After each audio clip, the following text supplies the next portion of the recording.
There's a moment, and you felt it, where everything you built, everything you believed in, everything you were just collapses. Not slowly, not gently, all at once. Like the floor gave out and there was nothing underneath.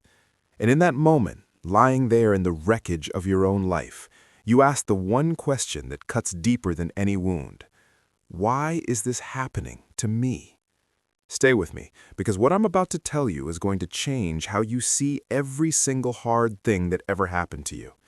If this kind of story speaks to something in you, if you've ever been knocked down and didn't know how to get back up, hit that subscribe button right now and tap the bell, because we put out content like this every single week. Stories that hit different, stories that make you think, stories that remind you who you actually are when everything else falls away.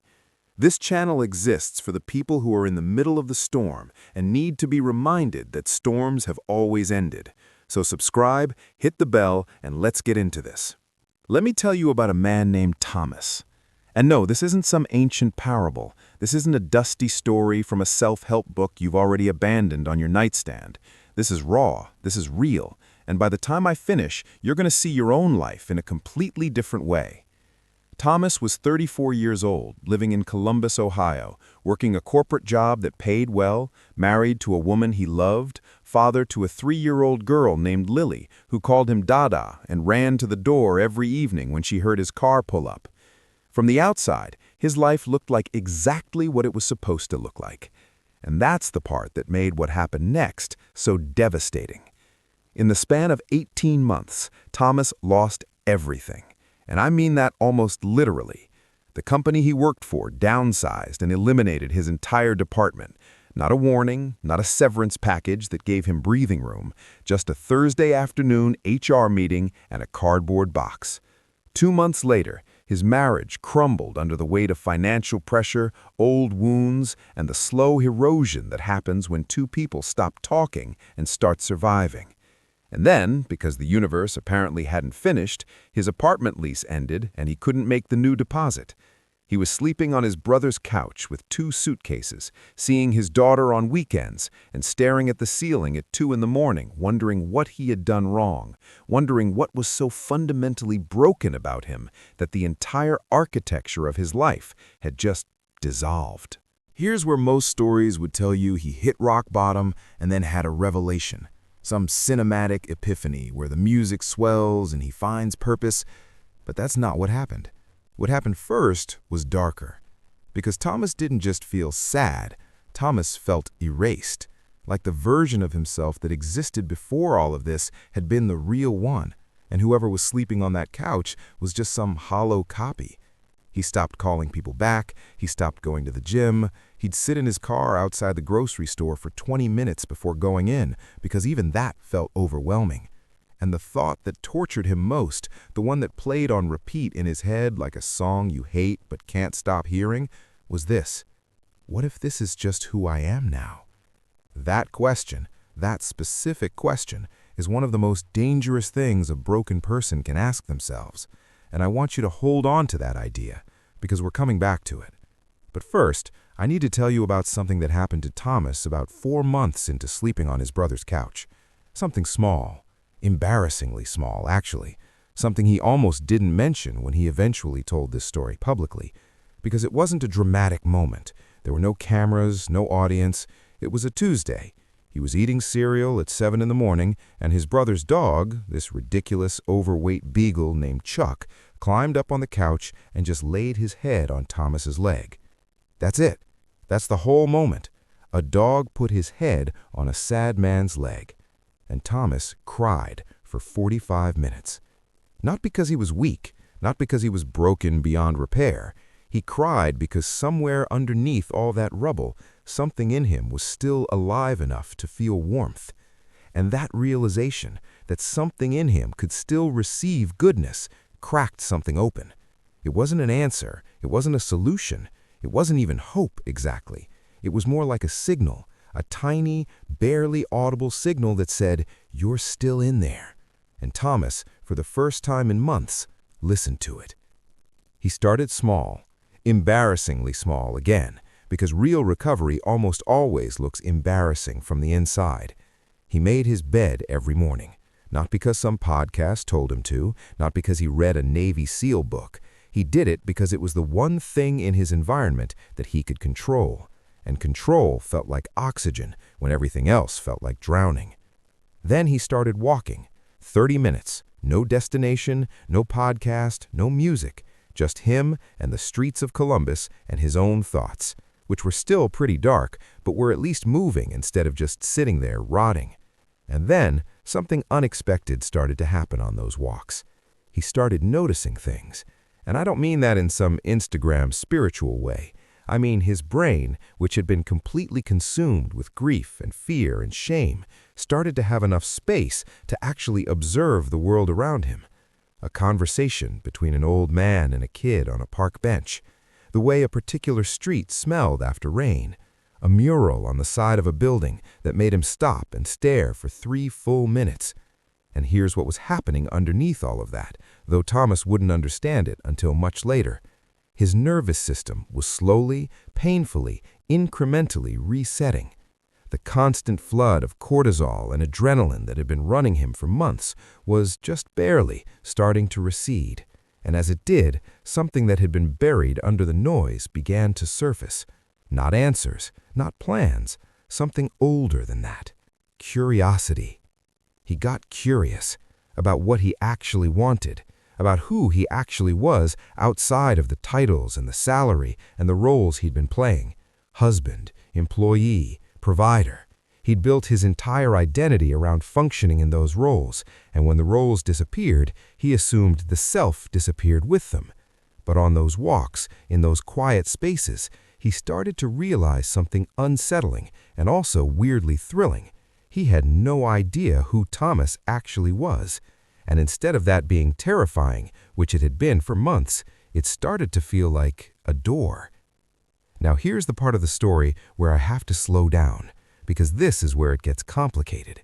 Because Thomas didn't wake up one morning and decide to reinvent himself and everything went great. That's not what happened. What happened is that he started pursuing something he'd buried so deep he'd almost forgotten it existed. When he was 22, before the corporate job, before the stability chasing, before he learned to want the things he was supposed to want, Thomas had been obsessed with urban photography, not as a hobby, as a calling. He'd spend entire weekends walking the city with a second-hand camera, looking for the hidden geometry of ordinary life, the way light fell on a fire escape, the loneliness in a lit window at midnight. He was genuinely good at it. But he'd put it down when the real world, as people call it, came calling, and he hadn't picked it up in over a decade. He borrowed his brother's camera, started going on his walks with it, started posting on a blog that literally nobody read. And here's the thing, it didn't change his life overnight. He was still broke, he was still sleeping on a couch, he was still missing his daughter 4 days out of every 7. The pain didn't go away just because he picked up a camera, but something in him had realigned. Like a bone that had been set. It still hurt.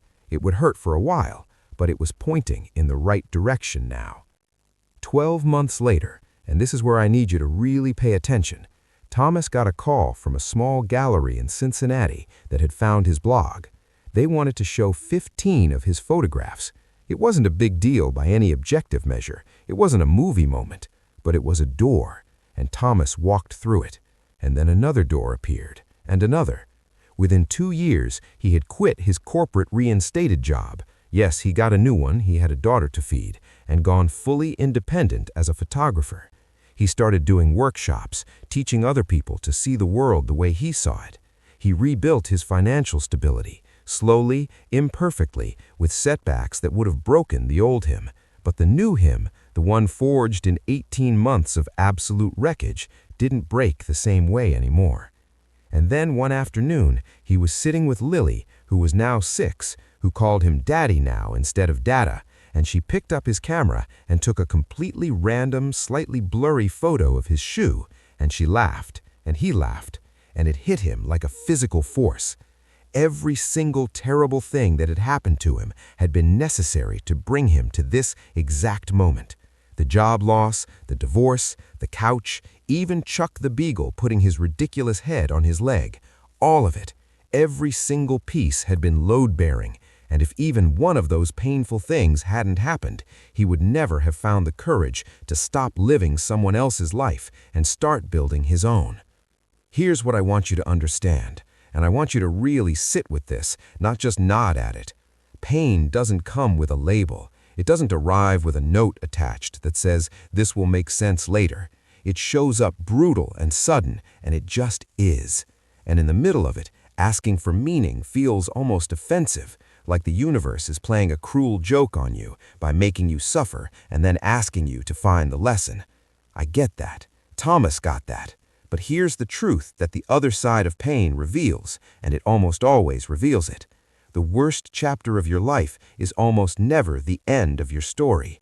It is almost always, almost without exception, the turning point. The version of yourself that you will become on the other side of this, whatever this is for you right now, that version is being built by this exact pressure, not in spite of it, because of it. The things that break you open are the same things that create space for something new to grow in. You cannot plant seeds in solid ground. Something has to break the surface first. And yes, that process is violent, and yes, it's unfair, and yes, there are days when the only honest thing you can do is lie on the floor and let yourself feel how heavy all of it is. That's not weakness, that's honesty, and honesty is the first step to the other side. There's a concept in materials science, and stay with me here because this is going somewhere, called work hardening. When certain metals are put under repeated stress and pressure, they don't weaken, they harden. The structure of the metal itself changes at a molecular level. It becomes denser, more resistant, more capable of handling future stress without breaking. And the thing that fascinates me about this is that there is no gentle version of work hardening. You cannot make metal stronger by being kind to it. The pressure is the process. There is no shortcut. There is no other way. You are not different from that. The periods of your life that felt like they were going to destroy you, the ones that kept you awake at 3 in the morning running the same terrifying loops, those periods were not detours, they were the forge.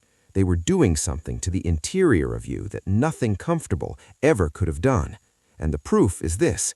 Think about who you were before your hardest moment, and then think about who you became after it. The gap between those two people, that gap is not a wound. That gap is growth. That gap is everything that the pressure carved out of you that wasn't real, that wasn't you, that was just comfort and assumption and borrowed identity. And what's left is more you than you've ever been. Thomas doesn't talk about his 18 months on his brother's couch as a tragedy anymore. He talks about it the way a sculptor might talk about the stone being cut. It wasn't pretty. He wouldn't wish it on anyone. But he also, and this is the part that's hard to say without sounding like a motivational poster, he also wouldn't undo it, because the life he has now, the self he is now, could not exist without every single one of those hard days. And that's the thing about pain with a purpose. You never see the purpose from inside the pain. You only see it from the other side, looking back. So here's